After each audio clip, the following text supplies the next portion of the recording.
स्वर्गीय अजितदादा पवार यांचं विमान अपघातात अकाली निधन झालं आणि त्यानंतर धाराशिव जिल्ह्यातल्या राष्ट्रवादी काँग्रेस पक्षाच्या पदाधिकाऱ्यांनी महायुतीकडे अशी मागणी केली की अजितदादांना श्रद्धांजली अर्पण करायची असेल तर जिल्हा परिषदेचा अध्यक्ष हा राष्ट्रवादीचा बसवा।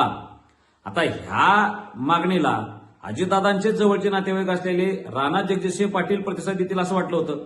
धाराशिव जिल्ह्यातल्या जनतेला, सामान्य राष्ट्रवादीच्या कार्यकर्त्यांना आणि आम्हाला शिवसैनिकाला वाटलं होतं की आता राणा जगजितसिंह पाटील पुढे येतील आणि ते त्या मागणीला शिंदे साहेबांकडे घेऊन जातील, देवेंद्रजींकडे घेऊन जातील आणि म्हणतील की नाही बरोबर आहे, माझे नातेवाईक होते अजितदादा, आता त्यांना आपण खरी श्रद्धांजली देऊ असं वाटलं होतं। पण राणा जगजितसिंह पाटील हे स्वार्थी निघाले आणि त्यांचा जो काही बुरखा आहे तो टारा फाडण्याचं काम आम्ही काल केलं। शिवसेना पक्षाच्या वतीनं धाराशिव जिल्ह्यातल्या त्या राष्ट्रवादीच्या पदाधिकाऱ्यांना आम्ही विनंती केली की तुम्ही तुमचे 6 जिल्हा परिषद सदस्य घेऊन सन्माननीय एकनाथ शिंदे साहेबांकडे या।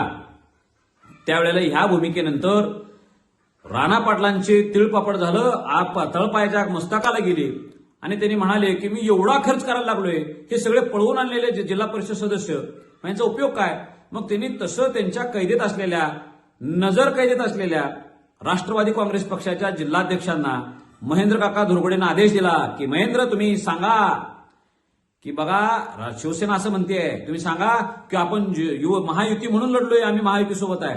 तर दबाव वाढल्यानंतर महेंद्र काका धुरगुडे यांनी काल ती एक भूमिका जाहीर केली की आम्ही महायुती सोबतच आहोत, आता आम्ही कुठल्याही दबावाला बळी पडणार नाही किंवा मोहाला बळी पडणार नाही। का महेंद्र काकांना मला विचारायचं आणि राणा पाटलांना विचारायचं आहे की शिवसेना पक्ष महायुतीत नाही का?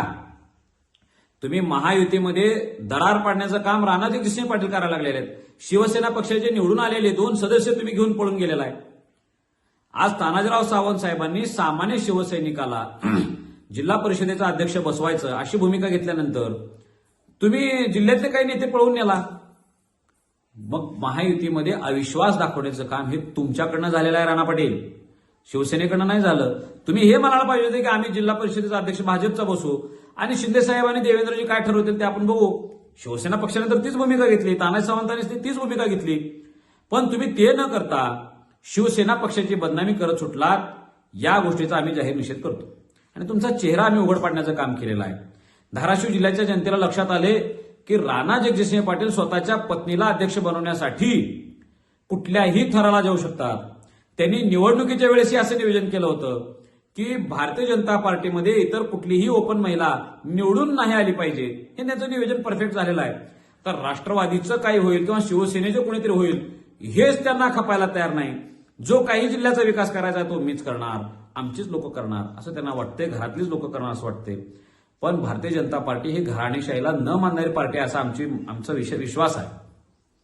देवेंद्रजी आणि शिंदे साहेब जो निर्णय घेतील तो निर्णय आम्ही मान्य करू, पण राणा जगजितसिंह पाटलांनी स्वतःचा स्वार्थ झाकण्यासाठी महायुती तोडली म्हणून शिवसेनेवर आरोप करणे एवढेच आम्ही त्यांना सांगतो।